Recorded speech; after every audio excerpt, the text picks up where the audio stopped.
নমস্কার বন্ধুরা, আপনারা সবাই কেমন আছেন? আশা করি অনেক ভালো আছেন। চলে এলাম নতুন একটি ভিডিও নিয়ে। এটি গ্রাম বাংলারই একটি ভিডিও। যেহেতু গ্রাম বাংলায় বর্ষার সময় যে নদীগুলি থাকে তা কিন্তু ফুলে ফেঁপে ওঠে পুরো। আর এই যে দেখুন, এই ভিডিওটা আমার বেশ কিছুদিন আগেরই করা। সেই সময় ঝড় বৃষ্টি হয়েছিল আর আমার বাড়ির পাশেই ছিল বিদ্যাধরী নদী।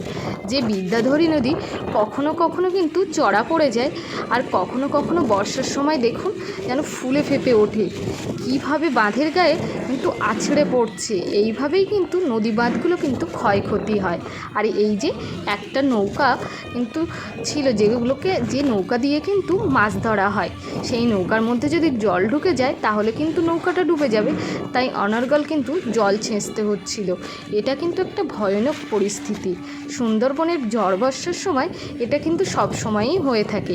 এইভাবেই সব মানুষের কিন্তু তাদের জীবন জীবিকা নির্বাহ করে থাকেন, যারা নদী থেকে জীবন জীবিকা নির্বাহ করেন। আর এই সুন্দরবনের যে ভিডিওটা যদি আপনাদের ভালো লাগে তাহলে একটা like, comment, share and subscribe করে দেবেন। দেখা হবে পরবর্তী কোনো ভিডিওতে। আপনারা সবাই ভালো থাকবেন। টাটা।